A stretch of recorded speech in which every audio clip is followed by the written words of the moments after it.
Very special guest today, folks. Also, sorry for the weird angle. I'm wearing my underwear. I didn't feel like you needed to see that, but You do need to see it. who are you? I'm BOSSMAN. Yes, he said it. I'm Evan CIEPLIK of MUZAK, and this is Chase Of MUZAK. of MUZAK and other bands. We are currently in Nashville, Tennessee. We have a little tour going on, and I figured what better time to interview BOSSMAN than now, because I won't be seeing him for another month and a half after this. But yeah, it's a quick introduction. What bands do you play, and what are you most notable for? My most notable contributions to society is I play in this band, MUZAK. I sing. I play the rhythm guitar. I'm a primary songwriter, and I play bass in the band Ski Club. They're both kind of loosely Boston-based. MUZAK, half of us live in Nashville. Chase lives in Boston, and I live in Los Angeles currently. So yeah, kind of MUZAK and Ski Club are the main bands I play with these days.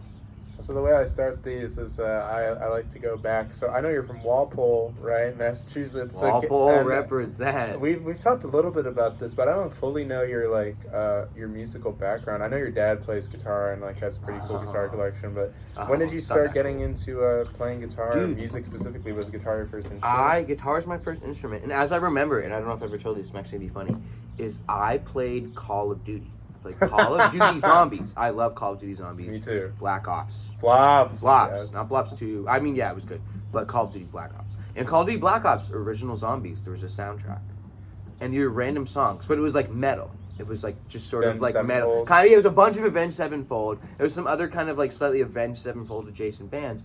And up to that point, I was 12. I had really not been exposed to a lot of music at all. My parents did not listen to music around the house. I did not play guitar. But around the time I was 12, I was playing Call of Duty, and I really just liked the music. So I would listen to the songs from the game. And then one of the bands that was in a lot is Avenged Sevenfold. So the first band I was really into was Avenged Sevenfold. That's and from awesome. there, I was kind of a metalhead. It was Avenged Sevenfold, and then it was Iron Maiden. I loved Iron Maiden. I still love Iron Maiden, honestly.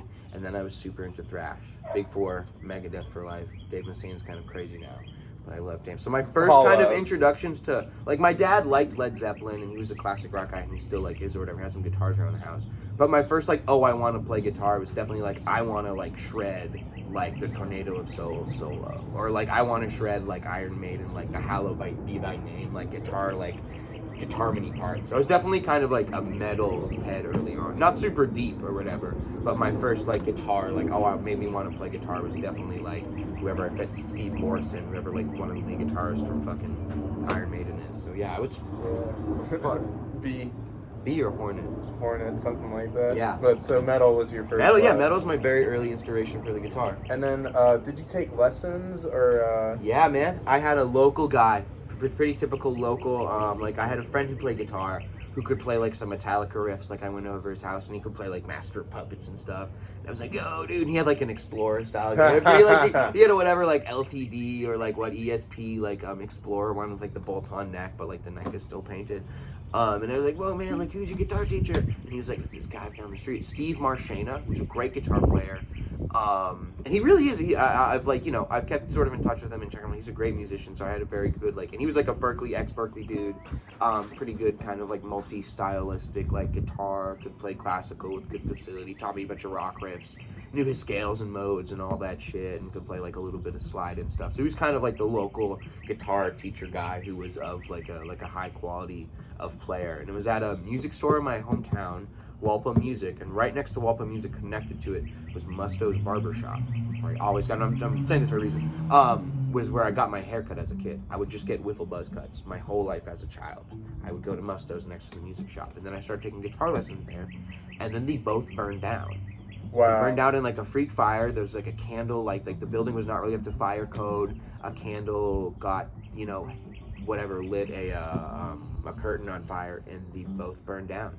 And by that point, I wasn't really taking lessons there anymore. But the only music store in my town was just randomly destroyed. And this is one building in the center of my town that just burned down. Everything else is fine. It was just a fire inside the building. So that's kind of, I studied with him for a while, and then I kind of took a break with him, whatever. And then I had another local guitar teacher, a guy named Clay Nordhill, who's from Rhode Island and went to the jazz program there. He's a good jazz player guy. That was kind of my more segue to like jazz guitar. So those are kind of my two main guitar teachers pre-Berkeley. This guy Steve and this guy Clay. They're both active, very good guitar players local to the New England area. Still, third one.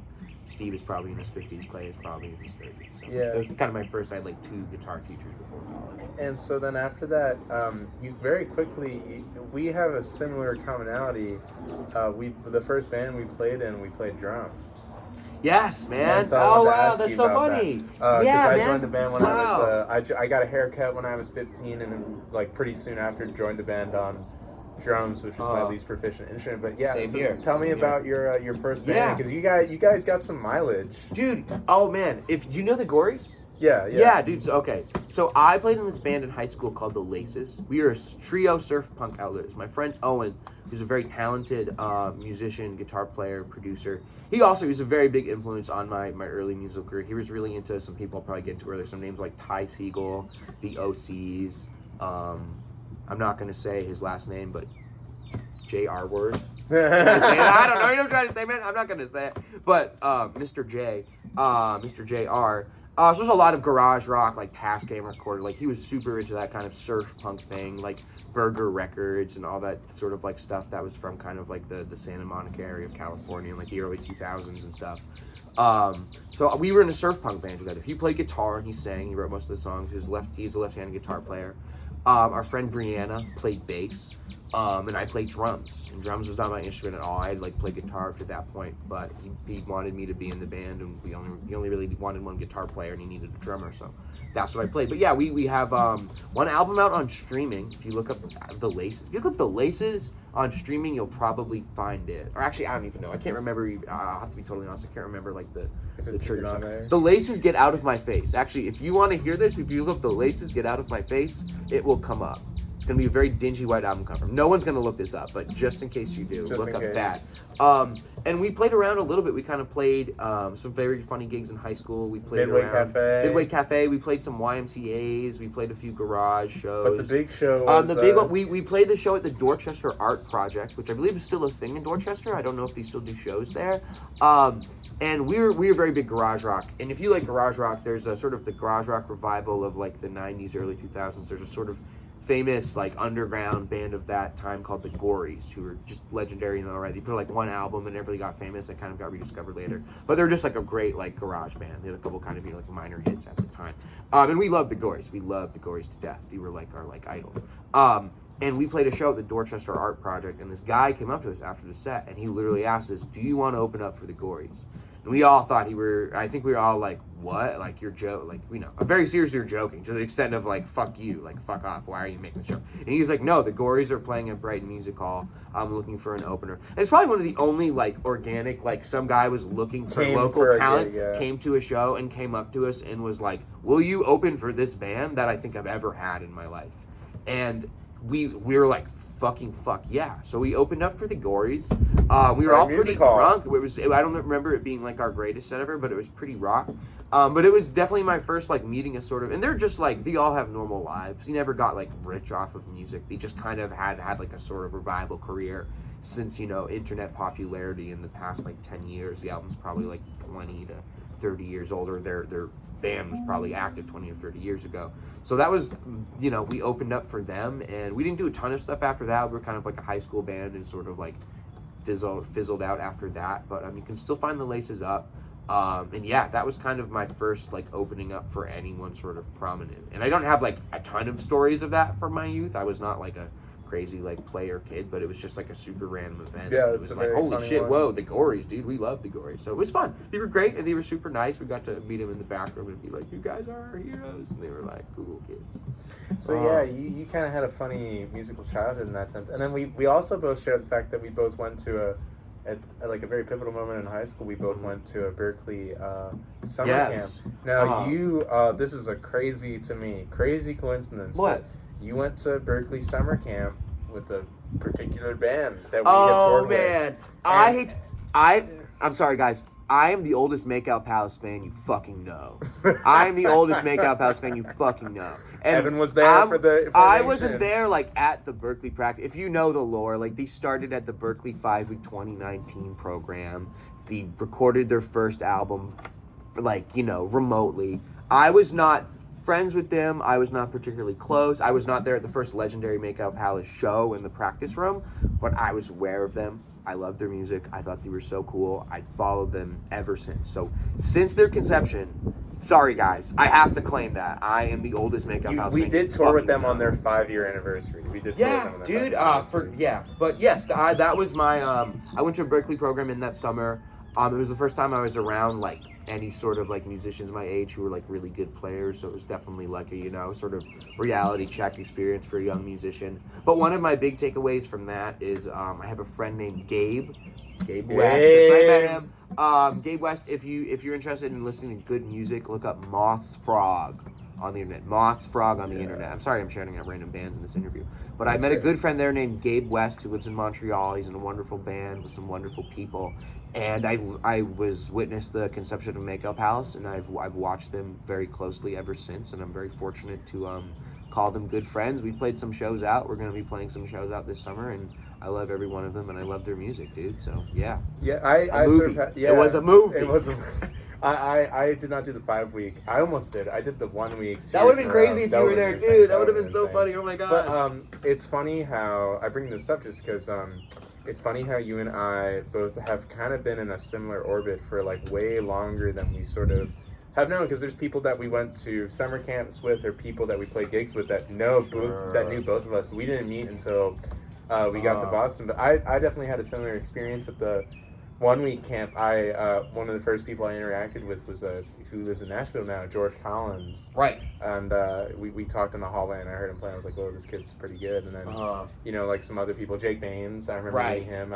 He's from Massachusetts. Yeah, he's from like North Shore. No, yeah, I met Jake Baines in the Guitar Center across the street. Yeah, but I think it's cool that, you know, we both have very similar backgrounds. Was there not a lot of young players in Long Island? I assume probably not. There wasn't a ton in my hometown. Flipping the interview around. Yeah, this is great. I knew you would do this. Yeah, you knew I would do this. I come from a really small town, but very wealthy part of America, and it's kind of funny because it's like I went to school with both like kids who lived in like trailer parks and like kids whose dads were like NBC News correspondents. So it's like, and I kind of the diversity of American culture. I sat somewhere in the middle. But Long Island is funny because it's like there's not really a huge music scene there. Like there'll be like there's one artist every 5 years that gets famous. Like from 2010 to 2015, it was Jeff Rosenstock, and then it was like I remember when I was coming up, like from 2020 to 2020. Forever, it's Chase fucking Allardyce, baby. No, but like when I was in high school, like the 2 big bands on Long Island, or 3 big bands, were like, remember that band, Tiny Moving Parts? Remember that band? Oh, yeah, of course. They're from Long Island? I think they're from Long Island, yeah. That's, oh my God. Or at least they were very huge in Long Island, I remember. But this band that broke up, sadly, but their guitar player is now in a really cool band. Called the Glazzies. The Glazzies. Their their guitar player plays for Single Mothers now. Oh, okay. But and then the big one that is still around. Well, yeah. What's the big band? Michelle. Michelle. You know Michelle? Yeah. Sophia D'Angelo went to my high school, and my friend Harlan played bass for her for a little bit. But that's so crazy. Yeah, like you know, I didn't have a ton of musical friends. Like I had this friend Dylan. Hey Dylan. Who was like a classical cellist and bassist, and you know, we jammed every once in a while. And then there's this kid George Collins, you know, George Gallagher. I'm sorry, George Gallagher plays drums. Super crust punk kid. What's up, George? But like the main people musically were this band called Red Tide, which consisted of 3 people that all live in New York now, and you know, all really killing musicians. One of whom I had more of a connection with, but Anthony Genovese was the drummer. He's like a Broadway pit drummer / like free jazzer guy now. Sam Grossman was the guitar player. He played. I don't know if they're still around, but he played in a really cool. After that band dissolved, he played in a really cool like kind of funny lo-fi punk band, and now I was like a recording engineer, guitar player, and then the main guy who I like was friends with and I still talk to and play shows with occasionally, Harlan Beaton. Yes. From from Uh-huh. Dr. Bo. But yeah, Harlan was a few years older than me in my school, and my dad just one day was like, there's this kid, I think, like, he knew, my dad knew his mom for some reason, I don't know how, but he's like, I think this woman's son plays like bass, Right? And it's like Classic parent, like, and I know a kid who plays. and I said hi to him in the bathroom, and I was like, hey, you play music, right? And he's like, yeah. And then he invited me to a show, and that was my first ever like rock show of kids my own age making music, and I was like, this is cool. But I think it's interesting how we both have similar kind of smaller town backgrounds. But anyways, so you get accepted to Berkeley. Did you apply to any other schools? I don't think I've ever asked you Yeah, man. that. I applied to the University of Hartford, Connecticut, which filed for it's the Jackie McLean University, I believe. Filed for like bankruptcy, like shortly after I started at Berkeley. That would've been funny. Yeah, I applied to the new school.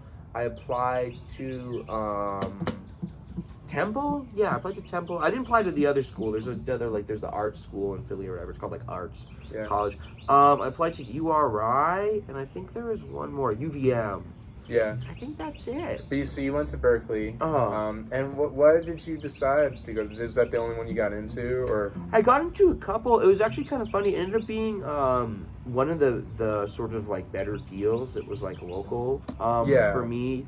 I had gotten into, I think the only one I didn't get into, funny enough, was I think maybe I did get into all of them, but definitely there's some where like I didn't get enough money. Like New School gave me like, maybe 10 grand or something, and it's like 70 grand a year.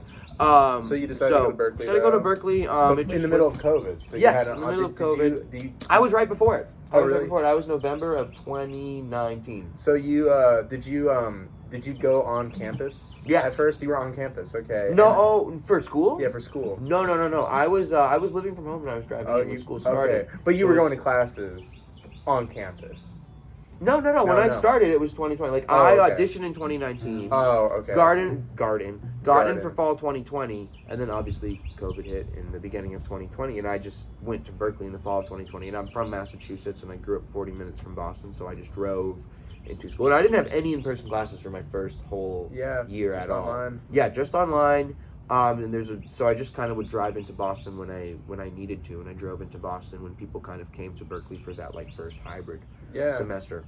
But then I did the same thing, and then I moved to Boston 2021, and we started following each other on Instagram when we first got into Berkeley because of Lily Rhodes, because I followed Lily Rhodes and you used to play with her. That's how that's a throwback. Yeah, throwback. Oh my god. But used to play, But the first time we actually met was a legendary night of music for Alston hardcore heads. Spoons and Trash Rabbit and Aristotle Jones at the Black Bottom. Shout October out 2021. to all of those people, seriously. Trash Rabbit, New York, Aristotle Jones, I love you. Good luck on tour, baby. But so we met there, and I want to ask about Spoons was this is now Ski Club. Ski Club. How did that kind of start up for the people? How did that kind of start? Oh man, because you're one of the OGs. Oh dude, okay, fuck it, yeah. I went to school, and actually when I went to, this is an important moment we're introducing. How long is the average interview? Oh, it doesn't matter. It doesn't matter at all. For your boss man, you get as long as you want. Fuck, we'll go for a while. I became aware of Abby Zachko, very good friend of mine. Shout out to Abigail. Former interviewee. If you watch this, Abigail, and I hope you do, biggest shout out in the world. I love Abby. If you don't know Abby, you do know Abby. Go listen to Minko. They're amazing. Yeah. I became aware of Abigail Zachko at the 5-week 2019 program. I have a guitar lab with her. Mark White was the teacher. A couple other kids. I believe Andrew. Shout out Andrew. Andrew, yo. And the first time it was because Abby had and at the time, Abby was an online shredder. Still is an online shredder. But Abby had a bunch of followers on Instagram. Had just would shred guitar, and they were pretty notable. They had toured, they had done some work. By the time I knew them, they were already a fairly successful musician, and I was just some random dude. So I heard them play guitar in that class. It wasn't even I saw them online first. I literally was Mark was because Mark knew Abigail. Mark was Abby, how about you play something? And Abby just whipped out a crazy fucking chord melody. And I was floored, totally blown away, like floored entirely. And I found their Instagram and followed them like super closely. Like since it's kind of funny, it's a very full circle moment for me that I've been able to be friends with Abby and a band for Abby for many years. Because there was certainly a year of me just like stalking them constantly online and just like trying to like whatever shred at all if I could because of Abby. So I just kind of rambled, but that's how I met Abigail. Oh, well, yeah, Ski Club. That's how I became aware of Abby. They did not meet me, they did not know me. I just was aware of them, and I like followed them, and they ended up going to Berkeley at the same time that I did, and I, kind of knew that from Instagram. And this is so funny that Simon comes into the story now here as well. I followed Simon Deary, a very good friend of mine on Instagram, just through kind of like when everyone came to Berkeley at the same time during COVID. There's a lot of like Instagram kind of collaborative efforts because everyone wanted to like Berkeley network, but no one like was actually at Berkeley. So we all just kind of had each other's Instagram, and Simon was in that bag of people as well. So I thought he was cool. I liked his Instagram, whatever. Like I didn't know anything about him, but I was just like, this guy seems cool. Spoiler alert, he's amazing. And he put something on his story to the effect of like, who wants to jam? And I of course lit up and I was like, I want to jam. So we jammed like once or twice, and instantly we hit it off and got along, and like, he was cool, blah blah blah. And he was like, hey man, you want to jam this week? And I was like, fuck yeah, I'm there. And he put me in like a group chat with a couple other Instagram group chat with like the Berkeley room information, and Abby was in the group chat. No Simon way. had a class. Yeah, do you not know this? No. Yes, yeah. Are actually. you serious? Yes, Holy crap. Yeah, and Simon was in a class with Abby, and they were in class together, and Simon's a funny guy, and Abby's a funny person, so they got along, and they were just, gonna jam, and Simon invited me because he probably knew whatever. So the first time I, did anything music, and I don't know, they might not remember this at all, but I had never been more nervous. I was like, holy shit, I'm about to jam. It was you, Abigail. Simon Deary, and Abby. A couple other people, and there was I forget who was on drums. I think Sophia Griswold. Shout out Sophia Griswold. Trombone. But I really can't remember. I just remember the main characters are Simon and Abigail, because Simon's the one that actually introduced me to Abby in person, and we jammed, and it was kind of fun, kind of goofy. I play guitar, Abby played guitar, Simon's on bass. And then we all went to the JP, if you know Berkeley area. If you're watching this as a Berkeley student, we went to the JP that's near Berkeley. And we kind of chatted for a little bit or whatever. And then I just was I was like, hey Abby, you're sick, bro. Can I what's your Instagram? At some point. I think they left to go back to their dorm, and I conveniently left at the same time. And it's just you're awesome, bro. And they followed me back on Instagram, I think. I don't think I got their phone number at that point. But they followed me on Instagram, and then Abby was also friends with some other people. Vance Spina, shout out to Vance Spina. Oh my god. Zach. We will introduce our friend Zach Feinstein to the story now. Zach, former drummer of Ski Club, now enters the story. Abby had actually hit up Zach, I believe the story goes, to be in Ski Club. Abby found Zach on Instagram. Okay, we're going to introduce another character in her story, because how can we avoid it? Nate Arnstein, who now lives in Los Angeles. Abby's, former guitar player of Ski Club. Former guitar player of Ski Club. And Abby's former boyfriend, because they were dating at the time, and it's, we can't leave that out of the story, and whatever. They were dating at the time, and Abby started a band, and Nate was a part of it, and Abby had found Zach on Instagram and hit up Zach and was like, hey, I think you're good at drums. Do you want to be in my band? Do you want to jam? And Zach is from Acton. And Zach was friends with Vance. He knew each other just from Vance is also from Massachusetts, so we knew each other through Berkeley experiences, Berkeley summer program experiences. So Vance hit me up, and he was like, hey man, you should come jam. Or actually, no, it might have been Zach. But one of them hit me up because it was Zach's house in Acton that we went out to. It was like, hey, let's come jam. But Vance was there, just, so you know. And we went out there and we jammed, whatever. And the three of them, Zach, Abby, and Nate, were already kind of starting this band together. Abby had some riffs he wanted, and Abby had been asked by Tourist Trap. I believe the story said Abby had been asked by Tourist Trap to play a show because Tourist Trap knew Abby was sick, and they didn't have a band. So they had some riffs, some math rock riffs. So they started Spoons. Do you know the Spoons name? Where's it come from? Okay, this is gonna be a long fucking interview. It's great, it's great. And we're gonna introduce so many characters. Oh my god. This is great. And I'm not censoring any names. I'm not censoring any names at all. Abby was hanging out with Dan Sivashenko. They used to live together. I know, crazy lore. And Abby had mentioned, and if I'm maybe misquoting this, and maybe Abby didn't say this. Maybe it's because they didn't want to. I'm sorry, I'm getting into it. Did Abby not say any of this? No, Did you ask her about this? I never heard the origin. Did you ask her about it in the interview though? No, I never asked about the Spoons Really? interview, like the Spoons name. Okay. I've never Did you thought ask about the it. origin story? No, I've never asked about the origin Okay, story. guys. I just want to make know sure that you guys. I just want to make sure it's not like we've avoided these questions, and I'm just like, well. No, I've never heard. Okay, good. All I know is that like the band started because Abby got asked to play the torch track. Well, it's getting out, so this is great. Abby was hanging out with Dan, and Abby had told Dan, I believe, I need to have a show, like I need to have a band for this show, and they were eating yogurt, and Abby needed a band name, and I'm pretty sure Dan was like, you should call the band Spoons, because Spoons. It's something akin to that, and if you get the chance and you really want to ask Abigail, I'm sure they could tell you the actual details, but that is where the band name Spoons came from, and our sort of gimmick we're going so deep.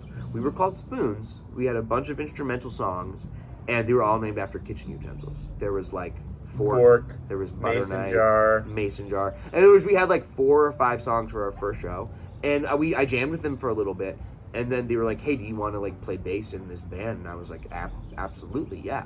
And they played me Abby played me a riff, and I was like, whoa, that's crazy. And then we got together for a rehearsal and like a Berkeley practice room for the first time. Abby had a few riffs, the really early like Spoon songs, and we just kind of rehearsed. Oh my God, sorry. I'm burping. For like a week and a half for this first show. We played, oh my God. I'm really tempted just to take out my phone and see what the first bill was, because I really want to. Wasn't Trash Rabbit on the bill? No, that was the Rock Bottom. Dude, fucking hold this guitar for a minute. Yeah. I'm going to get my phone. This is great. I'm sorry. We're doing it, man. We're doing it. It's going to be so long. Great content. This is going to be the longest interview ever. Hello, folks. Never had an intermission in an interview before, but this is very juicy information, so I feel like this is very valuable. But yeah, we played a house show, and like, you know, people, we got to actually do some other gigs. Shout out Tourist Trap. I have to re-download Instagram, and then I'm going to look at it, and I'll say it. But, yeah, you played that show. I remember hearing about that show, and I was like, yes. I didn't know that is the basic beginnings. We had that first show, and we've gone through some lineup changes. We've gone through some personnel changes. Me and Abby are the sort of remaining 2 original members now. Chase plays with us, and Luke Roland. Plays drums with us. Yeah, I'm trying to think if there's any really key. I don't need to get into too many of the details. But I met you at the Rock Bottom show, which was your third show. Yeah. And you the got Rock the Bottom background. Show, the Tourist Trap show, I remember hearing about it, because that was the first time I'd ever heard of like a house show. And then I remember hearing that like there was a school band, and then I forget whose idea it was. But here's how I met you. Wow, throwback. Here's how I met you. Yes. We used to have guitar hang nights. Yeah. One of the first of which, it was Cade and I's idea, because Cade knew Jack Hewling. I'm sorry, I'm going to cut you off in a second. Oh, yeah, I'm about to find this first poster. But Cade knew Jack Hewling, Andrew Wolf, all these really killing guitar players. And I believe the group that we had was Raph Dio, myself, Cade, Jack Hewling, Andrew Wolf, and like one other person. And somebody was like, it was probably Raph, because he's been a fan of y'all since day one. And you're not gonna say in the bill? Oh man. Oh, we're gonna leave that out. And it was actually, I'm wrong. It was at the Turkey Temple. Turkey Temple. And if you want to find out who's on the bill, you can do that on Yo, that's funny. But that was our first show. Shout out to the fucking Turkey Temple, Mike and Eli and Ben. Milena. A lot of people have lived there. Tahi lived there for a little bit. All those people kind of live in LA now. Rest in peace forever, Turkey Temple. Yeah, rest in peace forever. But anyways, it was Raph's idea, I believe, to go walk to this house show, because we had no idea how the train worked, because we had all just moved there. So we walked from Back Bay, from my apartment, to Rock Bottom, which was by the Burger King, I think, right? And yeah, we walked up, and there are actually like 200 people outside this house, like on the street. Everybody is there. Every single person I think I ever interacted with at Berkeley was at this show. And I remember walking in, and Trash Rabbit started. It was when they were a trio. Yeah. And I remember, I was like, this is sick. Like, what? This band is awesome. And I remember I talked to Mina. I brought this up with Mina, but I was like, man, you really like Nick Reinhardt. And they were like, yeah. And then they were like, you got to stick with the next band. Like, if you think I'm crazy, you know? And I was like, oh, okay. And then you guys started to set up. And I remember this order of events. It was Raph's birthday. And I started singing Happy Birthday to Raph while y'all set up. Yeah. And I was standing right in front of you. Yeah. And you thought it was funny that I was singing Happy Birthday. And then you looked at me and you were like, is your name Chase? And that's where we met. We met right there while Really? you were setting up. Yeah. Wow. That's where we met. And I was like, yeah, you're the Evan. moment of conception. But yes, and I remember I stood in front of y'all because somebody was filming your set. And I do remember seeing and I was you blocking. that I was blocking whole the audience. show. Yeah. I do remember. And I got hit in the head by a ceiling pipe. My old Instagram profile picture was from that show. Yes, dude. During the Dude, trash Rock Rabbit Bottom is a set. place. It's like I could close my eyes up there. Oh yeah, It's in the mind. It's no, in the mind house. It's a chamber I in can the close mind my house. eyes and I remember y'all playing Fork. I remember that. Yeah. But yeah, so I saw y'all Wow. and I talked to you for a little bit and I spoke to Nate. I knew Nate vaguely and then I said hi to Abby. She was kind of shy. But that's where we met. That's where we met, was that Rock Bottom show. And then I dipped after because, like, it was fucking crazy. But then I heard that you played with Aristotle Jones, and that was, like, the lore of, like, Evan plays every gig in Boston started. But so, yeah, like, you know, we both go through college. And then where we really cross paths, this is interesting because it's, like, the interview show is called My Favorite Musician Mugs.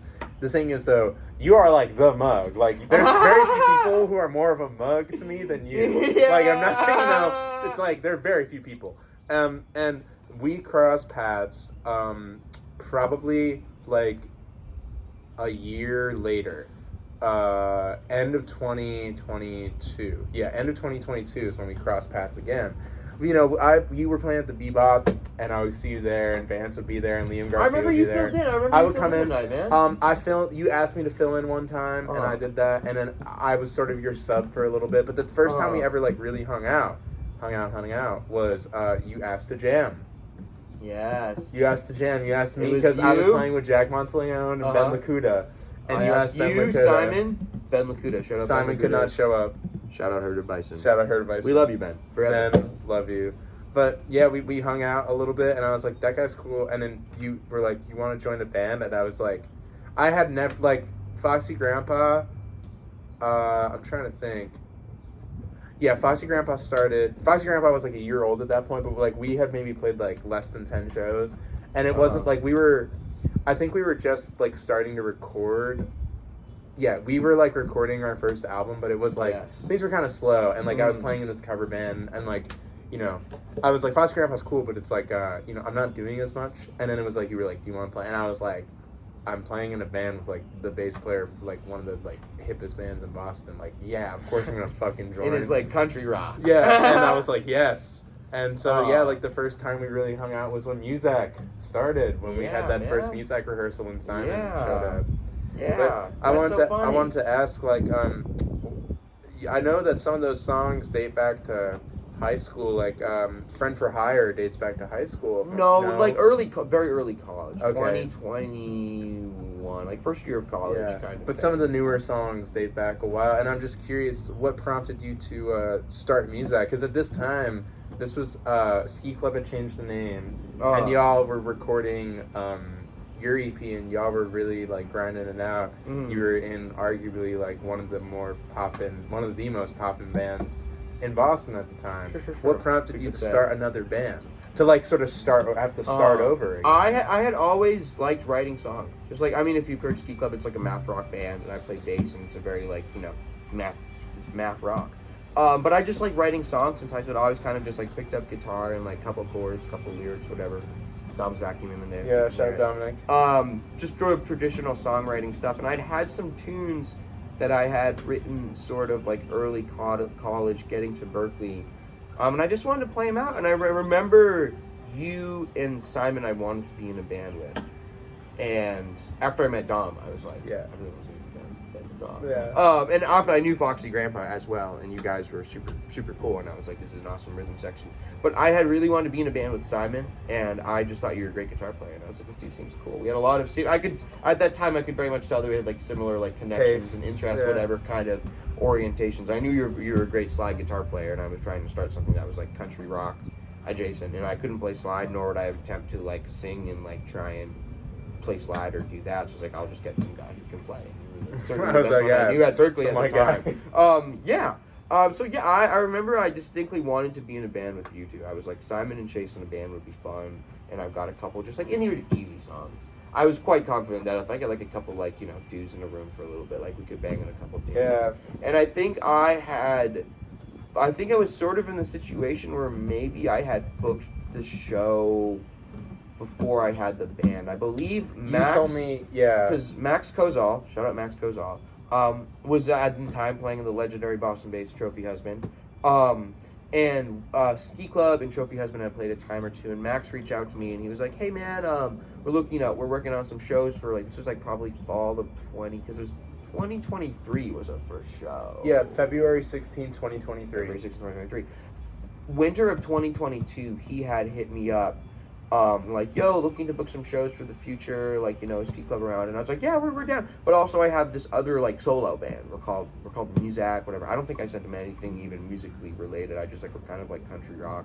And I think Max and I were just friends, and he had an open. And this is also so funny, more lore. Our first show was with Makeout Palace.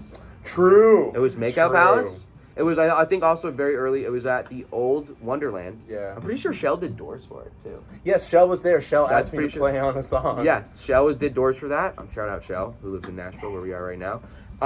Makeup Palace was there. It was probably the first time I saw Makeup Palace in Boston. It was first a great time set. I ever heard of them. Yeah, you played a great set. They heard of Foxy Grandpa because of Main Air, because we played a show with them. Right. And Colin was kind of drunk or high or something like that, and they were we were in the green room talking, and they were like, there's this band that I heard about, and I remember almost witnessing that. Yeah, I kept filling in the blanks. We got a couple hornets. Oh, it's all good. I kept filling in the blanks for him, and I was like, yeah, that's my band. You're talking about my band. And so that's Foxy. But yeah, and Lurid Purple Flowers. Lurid Purple Flowers, which I believe now Neverless is Neverless, right? But sorry, Hornets, but it's all right. They're friendly if you don't bother them. But yeah. That was our first show. And it's funny considering it was really goofy because people were coming up to me and being like, "You're playing in the Ski Club solo project. That's crazy."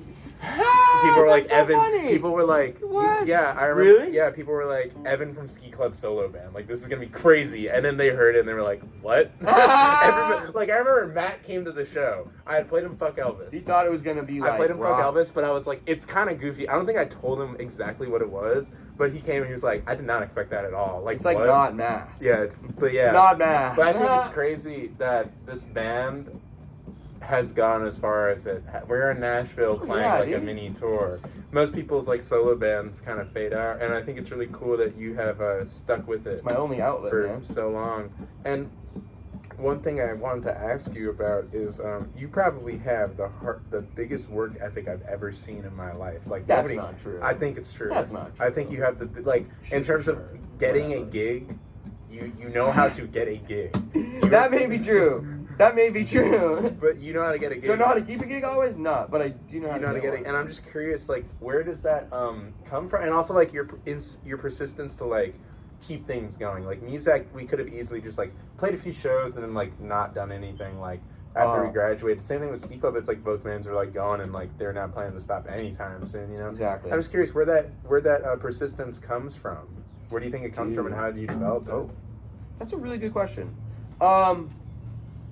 I guess personally, it's just MUZAK Ski Club. I don't have a ton of other creative. I songwrite, whatever. I kind of am either playing with Ski Club, working on songs, or I'm working on songs for MUZAK.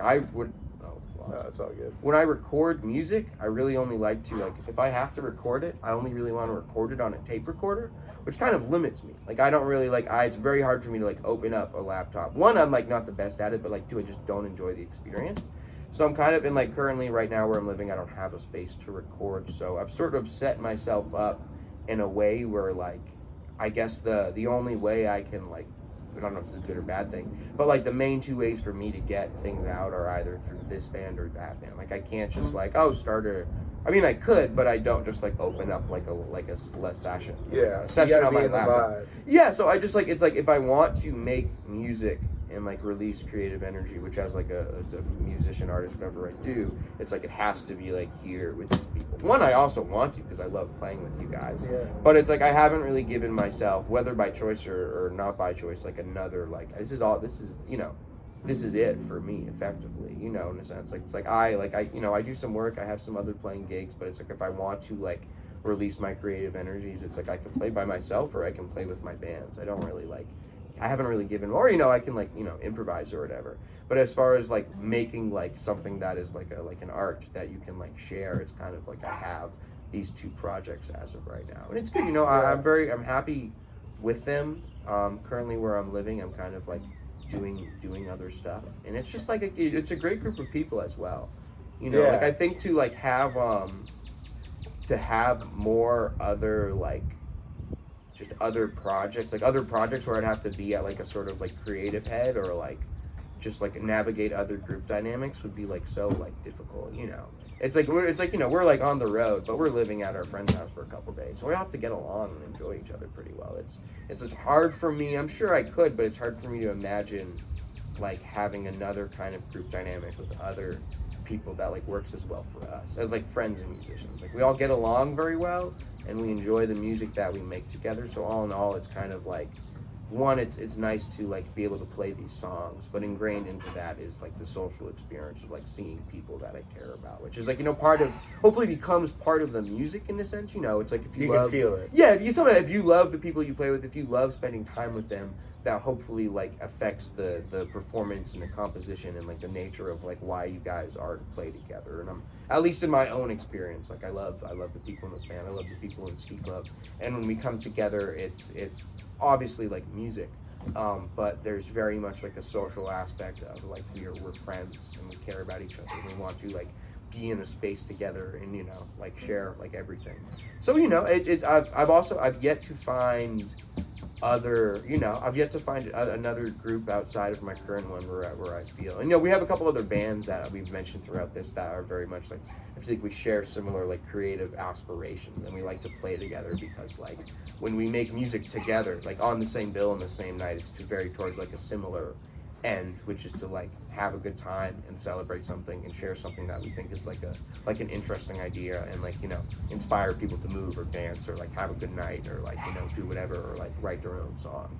So it's very very going living around Boston for a while and being in the bands that I'm in, I feel like I've been very fortunate to just find like-minded people, which is difficult. It can really be hard, and I other think also people, you're just a very likable guy, but you know how to like put yourself out there in a way that's very honest and approachable. And I think it says something like when you came back to Boston recently, it was like so many people would just come up to you and be like, Evan, oh my God, like dude, we just run into random people that normally like would not remember post-college, but it seemed like everybody that you saw remembered you on the street or something like that. Yeah, I mean, it's if good people are good and put into, oh my God, if good people are put into your life, good, like it's like you should try and connect with them, because that's such a real like, and I feel like at least for me, and maybe this is different for other people, but a big part of why like music is in my life, whether directly or indirectly, is because like people I care about, whether because we cared about music first, or we cared about each other first, or we're friends because music, or like we do music because we're friends.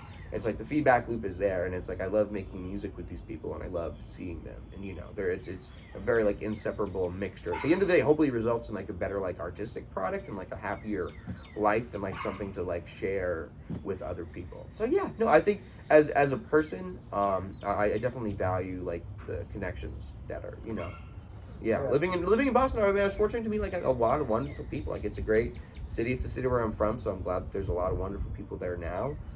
There's a lot of amazing musicians and talent, and a lot of super sincere, down-to-earth people that are very genuine about what they're trying to accomplish as humans and creators. So I want to move on a little bit and talk about. So we have a new record that just came out. Yeah, MUZAK. We have an album. It's called MUZAK. It's artwork by Scotty Malcolm. Dear friend Scotty Malcolm. But I'm just curious. I kind of want to. I just want to do. I've never really interviewed somebody where like something has come out like right when we're interviewing them. Oh, nice. Okay. So I want to kind of, and also, I play in the band, and I'm curious to know. I just want to walk through every track and just ask how you wrote it, or if there's anything notable about that song. Sure.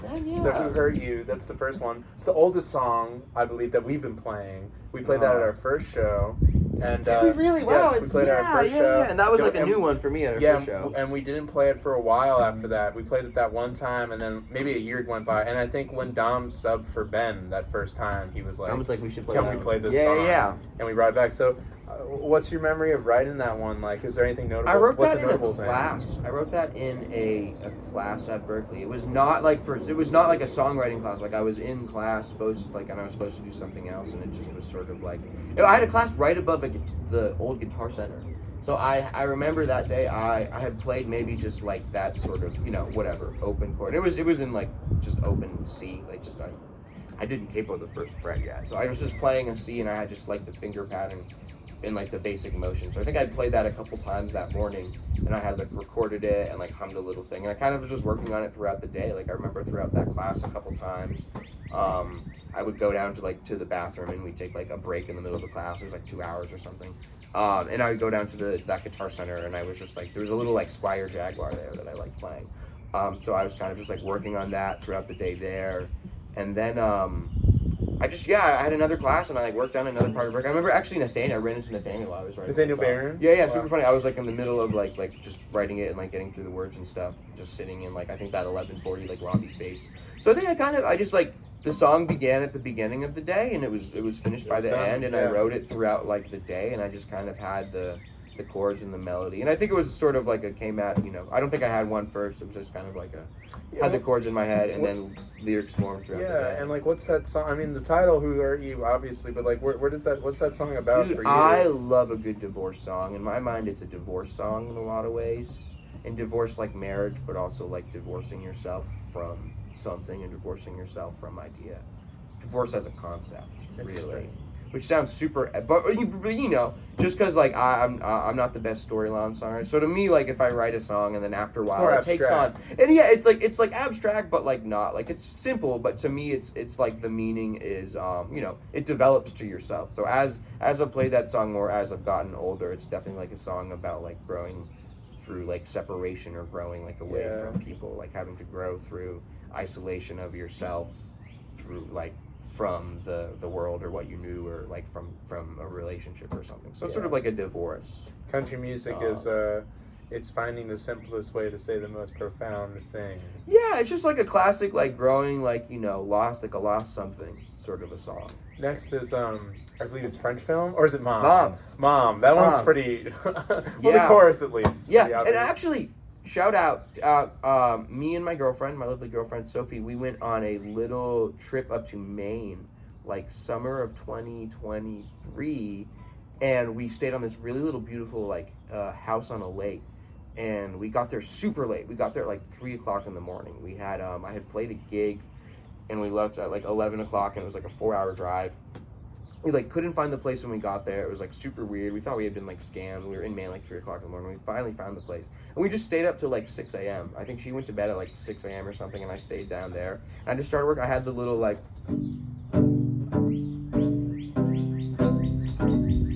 I played that on like it's just a little dog. It was perfect. I just really fun a couple days, and I wrote some other stuff down there, I think. But I was working on that, kind of just was like, like it was very much like sitting like a duck down by the river. Taking a, Yeah, because, I was simple very simple, because I was actually like in that snare. But I had played, actually, I don't know if I ever told you this, but when I first wrote the chorus, I remember I had just said, I'm still living with my parents. That was literally it. I didn't have anything else. And Sophie came over and she was like, you should write more for that chorus. That's awesome. Yeah, she did, man. And then I like wrote the rest of it. And after that, to her advice, and I wrote that song down there. And the original voice memo on my phone. If I look at Mom, I'm sure that it'll be like July or August of like 2023 is when we went on that little trip. And it's just sort of a fun song. I just had fun writing it. Yeah, it's just supposed to be a little cheeky. Fun. And I couldn't write a bridge, so I had the bit. The bit. I was like, this song definitely like needs something else, but I can't think of You a did bridge. that at rehearsal. You were like, just play A flat 7 groove. Right. And there's gonna be a thing that happens. Just play it. You'll catch along. Right. And I have a voice memo of like the first time we ever played it, and That's it's so like funny. hilarious. It's hilarious. Like you finish it, and we're just all like, wow. Like that was incredible. That's so funny. Next is French films. French films from the 40s. Yeah. Oh my God. I actually don't. I don't watch any movies at all. So that was a fun song for me to write. And if we're actually gonna, I'm a very big Adrian Belew fan. There's a few Adrian Belew's tunes. Daddy or whatever that one. He does a lot of like. Yeah. An Adrian Belushi and that, it's just like, which is like a sort of a 50s like sort of groove, and I just caught that, and I just sort of sped it up, and it was, I love his writing, and I don't think it was. And when I was working on it, I was like, "Oh, this is like an Adrian Belushi." That's interesting. But not really. I kind of, really, I do see the connection with the lyrics kind of being like a little absurd. A little bit, just a little bit like absurdist and kind of trying to reference some like sort of like 50s like musical style. And I think that sort of came from the like lyrical idea or whatever. It was just like I needed a hook, and I've always been like fascinated by like old movie posters. I always think they're cool. I'll never watch them, and it was just kind of fun. The outro bit where there's a couple name drops and movie drops, like I had to look up online like American actors from the 40s, and I just kind of like, tried to piece something together that was like sort of cheeky for me. But I have fun writing about things that I don't know anything about. Like I've never seen a French film from the 40s, so it was fun to like sort of like try and act like I had, I guess. Not like the lyrics are that much about it, but just to like, write under the guise that I knew what that even was, or I knew any of those, was like fun for me, just because I don't. So it's a little bit of kind of, you get to like play in a little sort of a little, Next we have, I Don't Know Anything, If I Don't Know You. Yeah, that's funny. The verse is very much, a John Prine tune, which I just played on a lot of Angel from Montgomery. Angel from Montgomery. It's just the chorus. When you told us that, you didn't tell us that at first, and then you told us that, and we were all like, you shouldn't have said it. Yeah. I don't know, that was just one that was fun to write lyrics for. I think I had a couple verses. Again, the lyrics are kind of a little silly. I think there's a line about aliens. My favorite, I always make fun of you for this.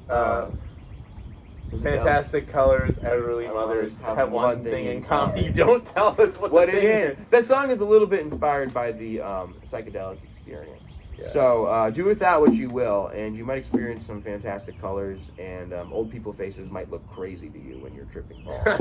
So maybe that's what that's Now, about. the oldest song on the record, Friend for Hire. Friend for Hire is probably the oldest one. I wrote that one a really long time ago. I remember being extremely depressed in early college, and I was house sitting at this random, sort of a friend of my dad's, interesting character that I won't get into, but I was house sitting at his house in Arlington. He had a super nice piano. I played a little bit. The main story is I brought my guitar. And I was just super depressed. And I wrote a good amount of songs that never really, just old songs that never saw the light of day. But one of them was Friend. I think I don't have any, I think at the time I was struggling with, I was at college for the first time, and I kind of was just struggling with like meeting people and making new friends. I think I didn't really have a very large, whatever, high school can be an interesting time for some of us, and transition to college can be an interesting time. So I think the general theme of that song is, obviously the general theme, but where I was writing that was like very sad and very alone without friends. Yeah. So it's just kind of like, it's just kind of where the idea of like whatever, like I don't know if it goes much deeper than that, but it was just like certainly like on the mind for me, and I needed a lyric, and it worked for the lyric, and kind of like spoke to me at the time as someone who like wanted to whatever, have a friend. Call Me, man. But you started this as a joke. You were like, I got a new one. It's by Blondie. You said that. Yeah. In rehearsal. Or I said no. Oh yeah. And I don't know. I actually, this is so funny. I have had this song gets the biggest reaction when we play it live. Yeah? Like the outro. I found that like when people come see us for the first time, That one like gets friends up. of ours, or like random, or like people who are musicians or bands, like that one, the ending of that song always gets like the people come up and are like, that was like crazy. Like I remember, Dude, wow, that's so Coco funny. Smith, shout out Yeah, Coco. I remember Coco saying like this. Coco. We played that show with a couple strings in the back, we man. That played was a lot of fun. And Coco came out and was like, that song was like incredible. Dude, shout out to Coco. I have had this chord progression, not that's incredibly original. I remember playing this chord progression. Actually, this song is kind of old too, because I have had this chord progression since high school. I remember trying to write a chord progression, a song for this for a very long time in high school. Like I was in like freshman year and I had written this, and it never went anywhere. And then one day I just remembered. I remember having a super distinct memory. I think it was a little bit faster. I was like, whatever. I don't know. Like it didn't become a song. I just was like, these are great 4 chords, and it's very like it just has a good forward motion. And I remember that, and I realized I hadn't written anything for that, and I was like, oh fuck it, I'll just write something with that, and it became Call Me. I was talking about Simon this yesterday. I sometimes it's I'm not the most practiced, I'm not the most knowledgeable songwriter in the world, so sometimes it's hard for me to like do certain conventional, or sometimes I just can't write a good chorus. I can't think of a chorus